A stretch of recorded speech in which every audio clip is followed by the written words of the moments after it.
The autumn sun cast long shadows across the mahogany desk as Margaret Chen sat in her lawyer's office, her hands trembling slightly as she held the document that would change everything.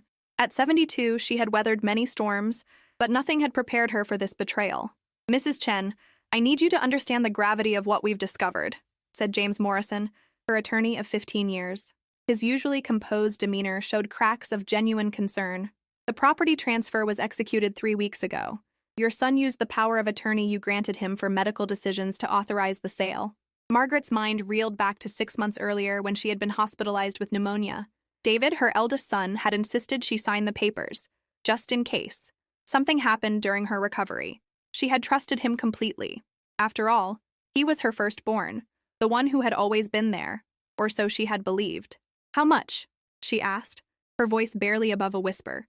"The house sold for $750,000. Below market value, I'm afraid. Current estimates put it closer to $900,000. James paused, adjusting his glasses. The buyers were a development company. They planned to demolish it and build condos. The house, her house, the 2-story colonial in Riverside, Connecticut, where she had raised 3 children, where her late husband Charles had spent his final days, where 45 years of memories lived in every corner. Gone. Just like that. "Where's the money?" Margaret forced herself to ask, though she suspected she already knew the answer. "Transferred to an account in David's name. We've traced some of it. Significant payments to casinos in Atlantic City, a down payment on a luxury car, and what appears to be investments in cryptocurrency that have since crashed." Margaret stood up abruptly, needing to move, needing to breathe. She walked to the window overlooking downtown Stamford, watching the ordinary people going about their ordinary lives, unaware that her world had just shattered. "He told me you were moving to a senior living facility," James continued gently. "Said you had agreed to it, that the house was too much for you to maintain." "I never agreed to anything," Margaret said firmly, her initial shock crystallizing into something harder. "I was recovering from pneumonia, yes, but my mind was clear. I never discussed selling the house with anyone." She thought of David, her successful son, or so everyone believed, the one who drove the Tesla and wore designer suits, who always had a new business venture that was just about to take off. She had been blind to the signs, the constant requests for loans, the stories that didn't quite add up, the way he always steered conversations toward her finances. "Can we reverse it?" she asked, though she suspected the answer. "It's complicated. The power of attorney was technically valid, even if it was obtained under false pretenses. The buyers appear to be innocent third parties who paid fair consideration. We could pursue criminal charges for elder abuse and fraud, but recovering the house itself," James shook his head. Margaret returned to her chair, sitting down with the careful movements of someone who had just aged a decade in minutes. "What about my other assets? Your investment accounts are intact. He didn't have access to those. Your pension, Social Security, and the life insurance policies are safe. But the house represented about 60% of your net worth." She closed her eyes, seeing David as a young boy, earnest and eager to please. When had that sweet child become someone capable of this? Was it the divorce that had hardened him? The pressure of trying to maintain a lifestyle he couldn't afford?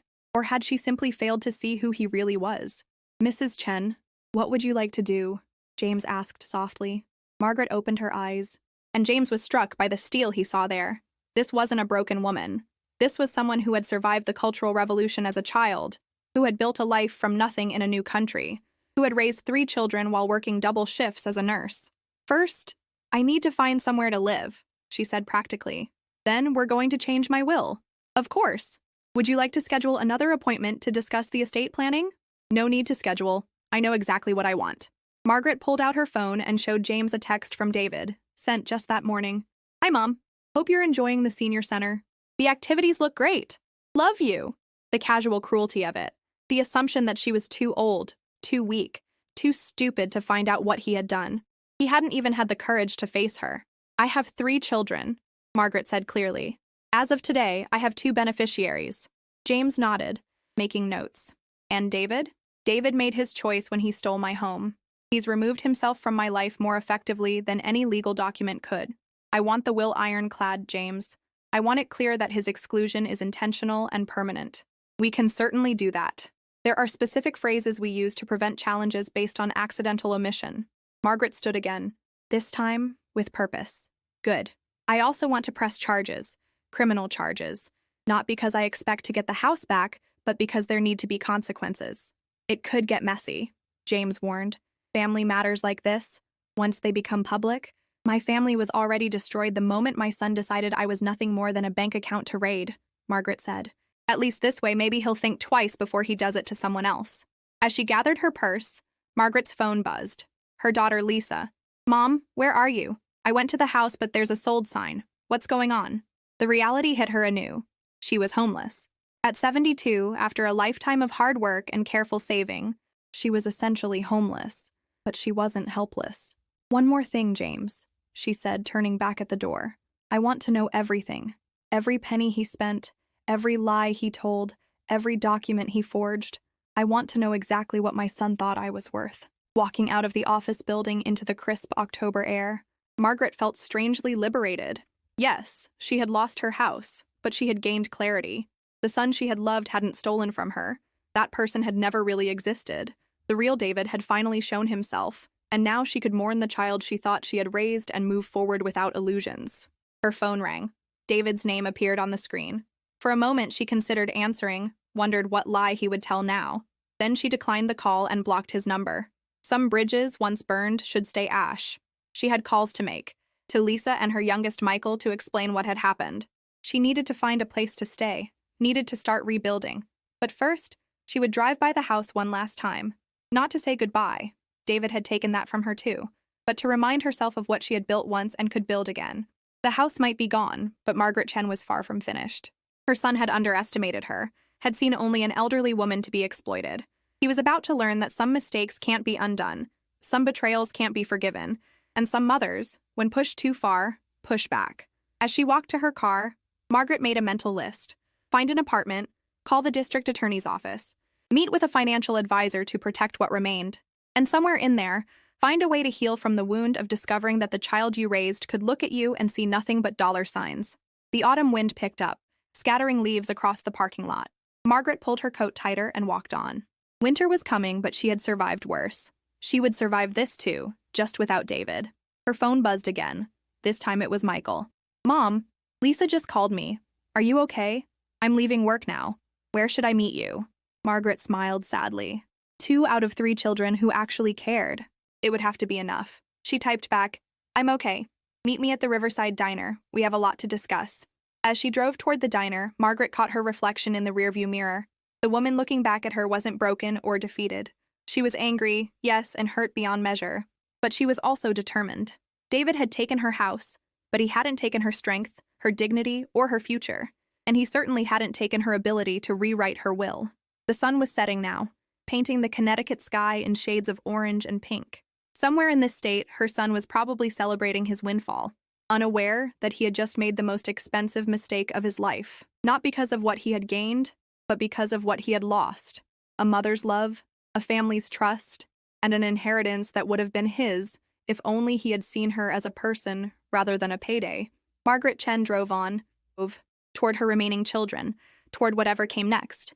The house was gone, but home, real home, had never been about buildings anyway. It was about the people who saw you for who you were and loved you anyway. David had failed that test spectacularly. Now it was time to pass that legacy on to those who deserved it. The Riverside Diner hadn't changed in 30 years. The same red vinyl booths, the same coffee-stained menu, the same comforting smell of grease and possibility. Margaret sat in the corner booth, Charles's favorite, watching the door as she nursed her 3rd cup of coffee. Lisa had arrived first, her face a mask of worry and confusion. Michael came 15 minutes later, still in his work clothes from the construction site. Mom, what the hell is going on? Lisa's usual composure was cracking. At 41, she was the middle child, the peacekeeper, the one who organized family dinners and remembered birthdays. I drove by the house. There's a sold sign, construction permits posted. The neighbor, Mrs. Patterson, said she saw David there 3 weeks ago with some official-looking people. Margaret set down her coffee cup carefully, gathering her thoughts. How did you tell your children that their brother had become a stranger? David sold the house, she said simply. He used the power of attorney I signed when I had pneumonia, sold it without telling me, took all the money. The silence that followed was deafening. Michael's jaw clenched, his hands fisting on the table. At 38, he was the baby of the family. But right now, he looked ready to commit murder. That son of a bitch, he muttered. I knew something was off. All those questions about your finances at Christmas, the way he kept pushing the senior living thing. Michael, language. Lisa said automatically, then shook her head. No, you're right. He is a son of a bitch. Mom, how could he? How could he do this to you? Margaret reached across the table, taking both their hands. I don't know. I've been asking myself that all afternoon. When did your brother become someone who could look at me and see nothing but a bank account? He's been struggling, Lisa said, always trying to understand, to find reasons. The divorce? Losing his job last year? Stop. Michael's voice was sharp. Just stop making excuses for him. He stole from our mother. He made her homeless. There's no excuse for that. I'm not making excuses, Lisa protested. I'm just trying to understand. What's to understand? He's a thief, a con artist. He conned our own mother. Margaret squeezed their hands. Both of you, stop. I didn't ask you here to fight. I need your help figuring out what comes next. She told them about the meeting with James Morrison, about the criminal charges she planned to file, about changing her will. Lisa went pale at that. Mom, are you sure? I mean, what David did was horrible, but cutting him out completely. He cut himself out, Margaret said firmly, when he decided I was too old and stupid to notice $750,000 missing.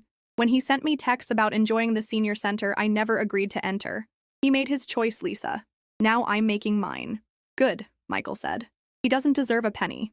When I think about all the times he lectured me about being responsible, about making something of myself. You have made something of yourself, Margaret interrupted. You work hard, you're honest, you've never taken anything you didn't earn. That's worth more than all of David's fancy suits and big talk. Her phone buzzed on the table. David again.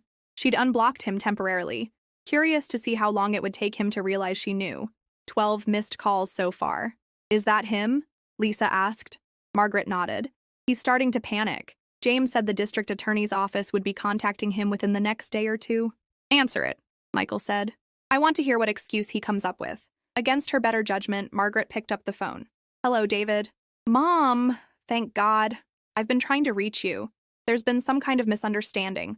I just got a call from some lawyer saying you're filing charges. Mom, whatever you've heard, what I've heard, Margaret said calmly, is that you sold my house 3 weeks ago for $750,000. What I've heard is that you've been gambling in Atlantic City, buying cars, playing with cryptocurrency. What I've heard, David, is that my son is a thief. The silence on the other end stretched out. When David spoke again, his voice had changed. Harder now, defensive. You weren't using the house properly. One person in that big place? It was wasteful. The senior community would have been better for you. That wasn't your decision to make. I had power of attorney for medical decisions, not to steal my home. I didn't steal anything. I was managing your assets. The money is being invested in casinos? Another pause. Mom, I can explain. No. Margaret's voice was steel. You can explain to the district attorney. You can explain to a judge, but not to me. I'm done listening to your lies. Mom, please, I'm your son. No, my son wouldn't have done this. I don't know who you are, but you're not the boy I raised. That's dramatic, don't you think? Look, I'll pay you back. Once my investments mature. Michael reached over and took the phone. David, it's Michael. Listen carefully. You have 24 hours to return every penny, or I'm going to make sure everyone knows what you did. Your colleagues, your ex-wife, everyone at that country club you can't afford. 24 hours. Michael, you don't understand. I understand perfectly. You're a thief who stole from his own mother. 24 hours. He hung up. Lisa was crying now, silent tears streaming down her face. How did we get here? We were a family. We were happy. Margaret moved to sit beside her daughter, pulling her close. We're still a family, just smaller than we thought. I should have seen it, Lisa whispered. All those times he borrowed money from me, promised to pay it back. The excuses, the stories. I should have warned you. He borrowed from you too? Michael asked. Lisa nodded miserably. About $30,000 over the past 2 years.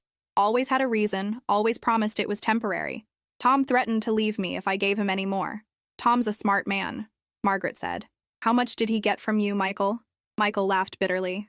He never asked me for money. Guess a construction worker's salary wasn't worth his time. Though he did try to convince me to co-sign on a business loan last year. Thank God I said no. They sat in silence for a moment, each processing their own version of betrayal. The waitress refilled their coffees, her experienced eyes taking in the family drama without comment. Where will you live? Lisa asked finally. I need to find an apartment. Something simple. 1 bedroom is fine. Absolutely not, Michael said. You'll stay with me and Jenny until we figure this out. We've got the guest room, and Jenny would kill me if I let you stay anywhere else. I can't impose. It's not imposing. It's family. Real family, Lisa nodded. Or with us. We have more space, and the kids would love having you around more. Margaret felt tears prick her eyes. These two at least understood what family meant. Thank you, both of you. I'll stay with Michael for now. You have enough chaos with 3 teenagers. But I won't be a burden. I'll find my own place soon. Mom, Lisa said seriously, you could never be a burden. Never. Margaret's phone rang again. This time it was a number she didn't recognize. She answered cautiously. Mrs. Chen, this is Patricia Reeves from the district attorney's office. I've reviewed the preliminary information your attorney sent over. I'd like to schedule a meeting to discuss pursuing charges of elder abuse and fraud. Would tomorrow morning work for you? Yes, Margaret said without hesitation. Tomorrow morning is perfect. After she hung up, Michael raised his coffee cup. To justice, he said. To family, Lisa added, raising hers. Margaret raised her own cup. To moving forward. They clinked cups, a sad parody of happier toasts.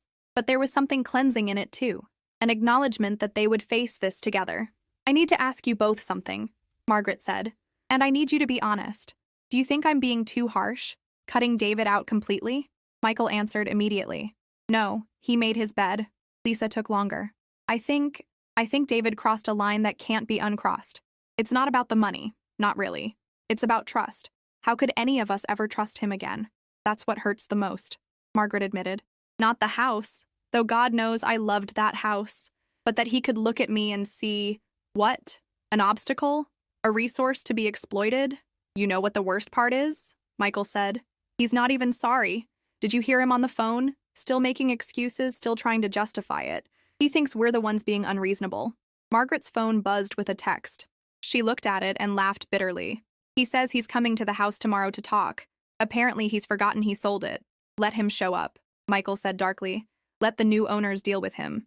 No, Margaret said. I'll meet him. One last time. He deserves to hear from me directly what his actions have cost him.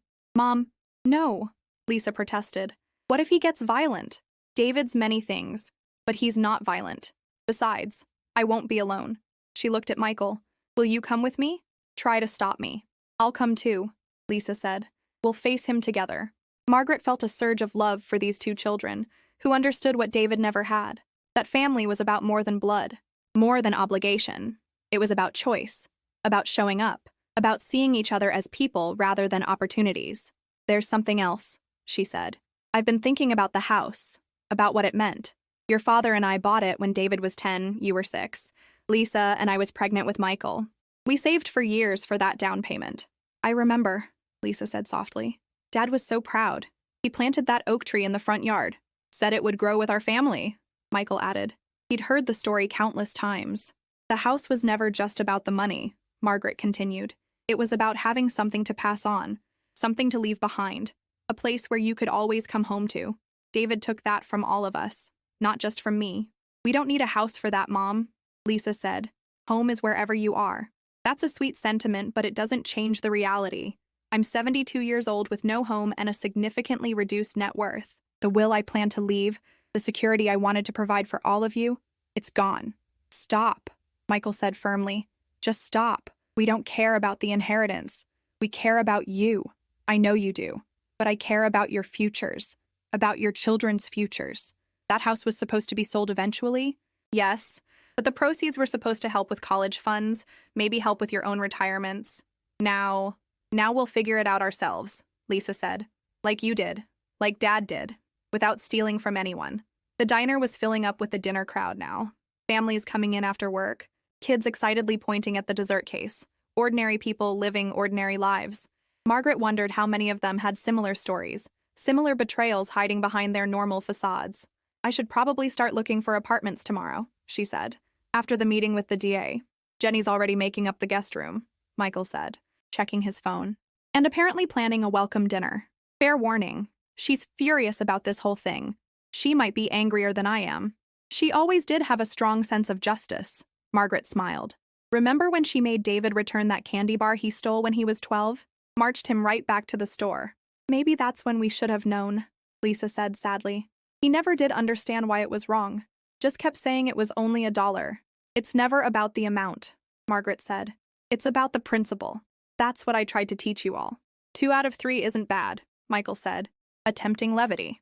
They stayed in the diner until well after dark, talking through practical matters.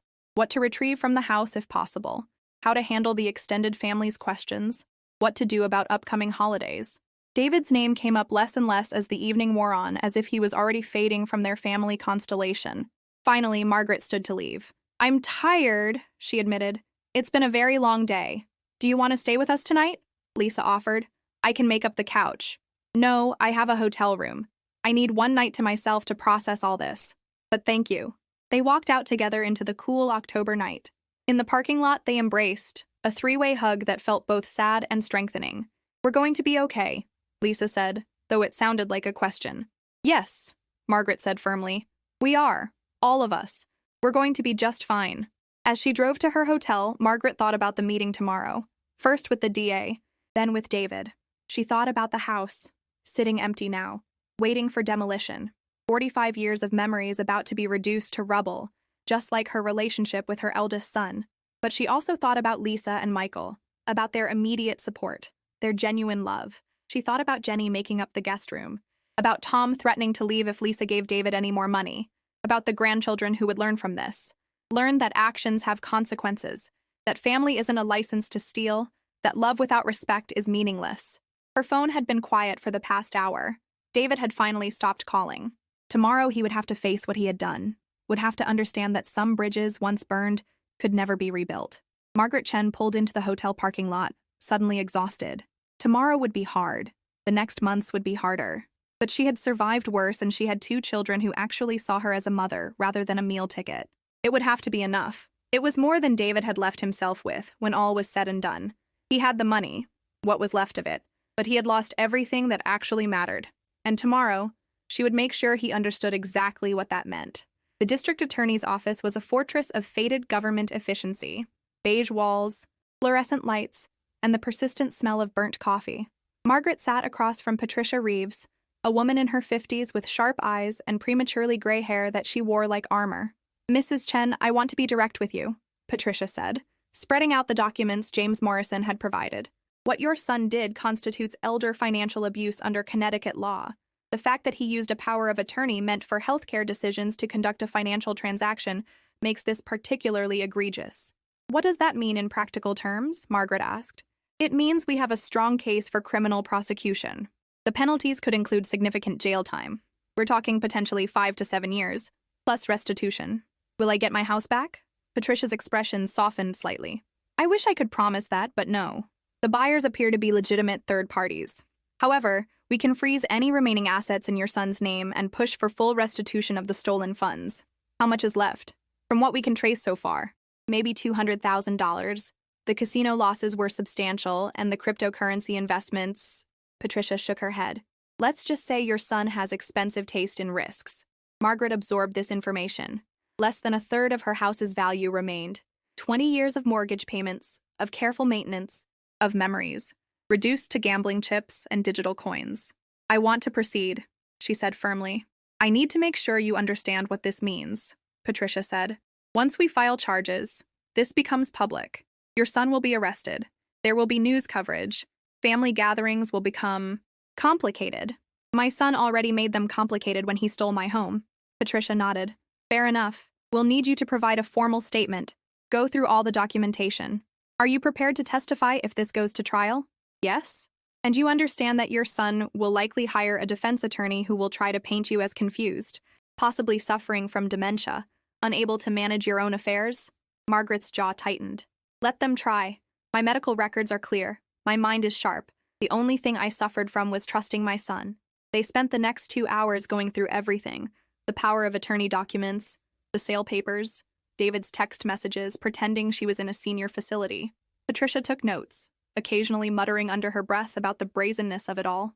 One thing puzzles me, Patricia said finally. Why did he think he could get away with this? Surely he knew you'd find out eventually. Margaret had been wondering the same thing. I think he convinced himself he was doing me a favor, that I was too old to know what was best for me. Or maybe he just thought I'd be too embarrassed to do anything about it, too afraid of losing my son. But you're not. I already lost my son. The moment he looked at me and saw a problem to be solved rather than a mother to be loved, Patricia closed the file. We'll have a warrant issued by end of day. Officers will arrest him tomorrow morning. You should be prepared for him to call you, to plead, to make promises. I won't answer. Good. Mrs. Chen, I'm sorry this happened to you, but I admire your courage in coming forward. Too many elder abuse cases go unreported because of exactly what you mentioned. Embarrassment, fear of losing family. Margaret stood to leave. My son counted on that. He was wrong. An hour later, she sat in her car outside the house, her former house. Michael was beside her, his presence solid and reassuring. Lisa had texted that she was running late, but would be there soon. His car's here, Michael observed, nodding toward David's silver Tesla parked in what used to be Margaret's driveway. He still has a key, Margaret said, though I doubt it works anymore. They watched as David emerged from the front door, where he'd apparently been arguing with someone inside, likely the new owners or their contractors. He looked haggard, his usually perfect appearance disheveled. When he saw Margaret's car, his face cycled through surprise, relief, and then something harder to define. Ready? Michael asked. As I'll ever be. They got out of the car as David approached. Up close, Margaret could see the signs she'd missed before. The bloodshot eyes, the tremor in his hands, the desperate energy of someone running on fumes and fear. Mom, he started, but Michael stepped between them. You talk to her from there, Michael said. You don't get to come any closer. Michael, this is between Mom and me. No, this is between you and the criminal justice system now. But Mom wanted to give you the courtesy of telling you in person what's coming. David's eyes darted to Margaret. Mom, please, we can work this out. I'll pay you back, I swear. I just need time. With what money, David? Margaret asked quietly. The money you lost at the casinos? The money tied up in cryptocurrency? Or were you planning to steal from someone else? It wasn't stealing. I was managing your assets. My asset. My home. Without my knowledge or consent. You were sick. You weren't thinking clearly. I was thinking clearly enough to trust my son. Margaret's voice broke slightly on the last word. That was my only mistake. Lisa's car pulled up then, and she got out quickly, moving to stand with Margaret and Michael. The three of them faced David, a united front he hadn't expected. Lisa, David said, trying for charm. Tell them this is all a misunderstanding. The only misunderstanding, Lisa said coldly, was thinking you had any integrity left. David's facade cracked. You all act so righteous, so perfect. You have no idea the pressure I've been under. The bills, the debts. So, you made Mom homeless? Michael interrupted. You sold her house to pay your debts? She didn't need that big house. That wasn't your decision. Margaret stepped forward, and Michael let her. That house was mine. My memories, my security, my choice. You had no right. I had power of attorney, which you obtained through deception and used fraudulently. The district attorney agrees. David went very still. You didn't. I did. They'll be arresting you tomorrow morning. I thought you should hear it from me. The color drained from David's face. Mom, no, you can't. I'm your son, your firstborn. Remember when I was little? How I used to help you in the garden? How I'd read to Lisa and Michael? I remember, Margaret said sadly. I remember all of it, which makes this so much worse. Because somewhere between that sweet boy and the man standing in front of me, you lost your way. And instead of asking for help, you decided to help yourself to what was mine. I'll go to jail, David said desperately. Is that what you want? Your son in prison? What I wanted, Margaret said, was a son who saw me as his mother, not his personal ATM. What I wanted was honesty. What I wanted was to grow old in my home and leave something for all my children. You took all of that away. So you're taking your revenge by destroying my life? No, David. You destroyed your own life the moment you signed those papers. I'm just refusing to shield you from the consequences. David turned to his siblings. You're going to let her do this? You're going to let her send me to prison? Let her? Lisa laughed bitterly. We support her completely. You stole from our mother. You made her homeless. You deserve whatever's coming. Easy for you to say, David snarled, his mask fully off now. You with your perfect marriage and your perfect house. You don't know what it's like to fail, to have everyone expecting things from you that you can't deliver. I know what it's like to work for what I have, Lisa shot back, to live within my means, to not steal from the woman who gave me life. David turned to Michael. And you? The baby of the family? Still hiding behind big sister skirts? Michael laughed. At least I can look at myself in the mirror. Can you? David's phone rang. He looked at it, and his face went even paler. It's my lawyer. Someone from the DA's office called him. He looked at Margaret with something approaching genuine fear. Mom, please, I'm begging you, don't do this. I already have. Then there's nothing left to say. David's voice turned cold. When I get through this, and I will, you'll regret this.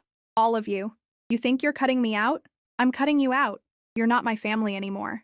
We haven't been your family since you decided we were just resources to exploit, Margaret said quietly. Goodbye, David.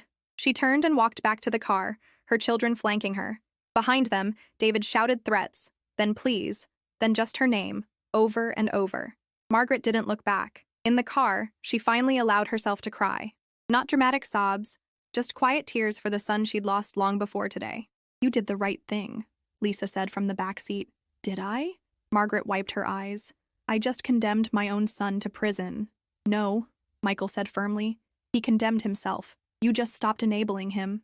They drove past the house one more time. The oak tree Charles had planted still stood in the front yard.